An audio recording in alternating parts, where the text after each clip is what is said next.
Last question. Yeah. What's the ruling of eating food purchased on a credit card before the credit card is paid, but within the interest-free period? Okay. Halal food remains halal. Right? So there's two things. One is halal food remains halal regardless of, other considerations. Right? That's one aspect. Now, if something was purchased directly with the haram, specifically, then you do not consume that, not because the food becomes haram, but because it was purchased from the haram directly. So for example, you're walking down the street trying to mind your own business, right? So you're crossing the Islamic Dawah Center, and for some strange reason, this Muslim taxi driver, you see him punch someone in the face, grab their wallet, and then they went and bought a watermelon. And they go, Imam Ilyas, here's a watermelon for you.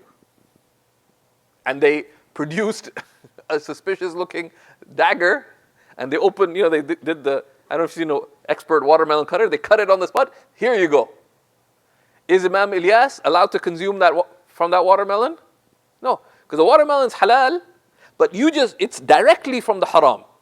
Right? It's directly from, so not be allowed to partake in that, right? You have to actually tell him, give back if you can, you command the good and forbid the wrong, insofar as you don't fear harm, such as from that dangerous looking dagger, right?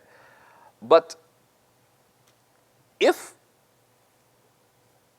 something is related to what could be haram, the food doesn't become haram, right?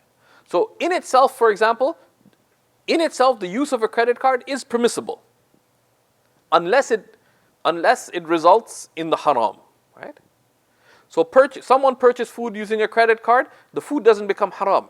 Their act of falling into riba is the haram in the case.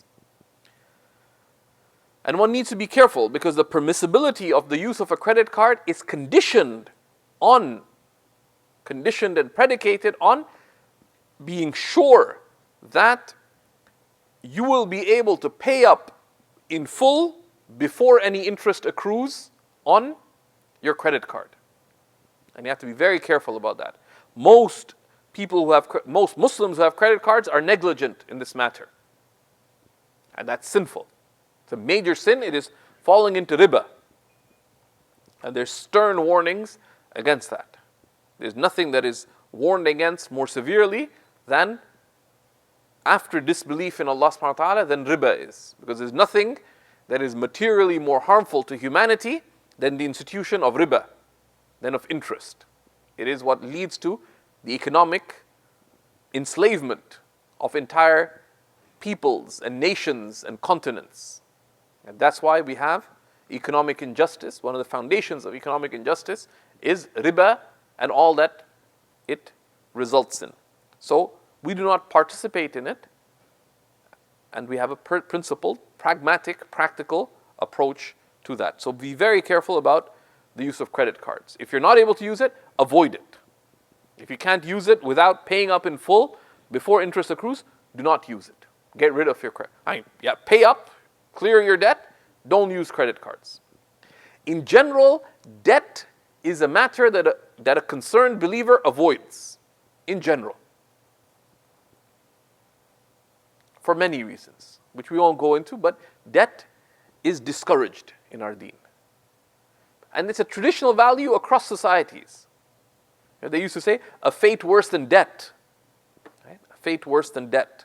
Those of you read, Margaret Atwood did a series of Massey lectures on debt in European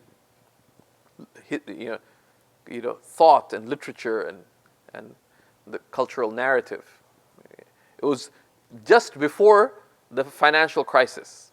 It is almost small p prophetic in that sense, right? Not capital P prophetic, small p. It's all and those are fascinating. I forget what they're called, but it's a important religious value to avoid debt unless clearly needed, to the extent of the need, without falling into riba.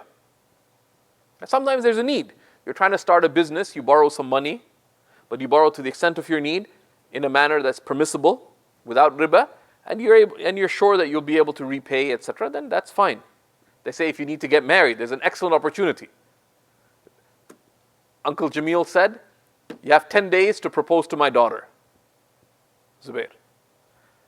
Zubair's like, I ain't got no money. And you know the condition. Uncle Jamil is like, in some cultures, they actually make their conditions known. Our daughter will not get married for less than 20,000 in mahr. Now Zubair is like a grad student, he's broke. So he goes to Imam Ilyas. He said, Imam Ilyas, how do I get $20,000? So, let's say the Islamic Dawah Center has the Muslim Marriage Fund. And it's worked really well. A wealthy Kuwaiti donor gave $500,000. So they'll lend out $20,000 mahr, payable in over 4 years. Is it okay for Zubair to borrow from the Muslim Marriage Fund, if sure that he can repay and it's done permissibly, no interest, etc.? It'd be allowed, right? But because there's a clear need, marriage is a need. But you want to throw a lavish wedding and you don't know if you'll be able to pay for it. Should you borrow for that? No, you shouldn't. Moderate your expenses.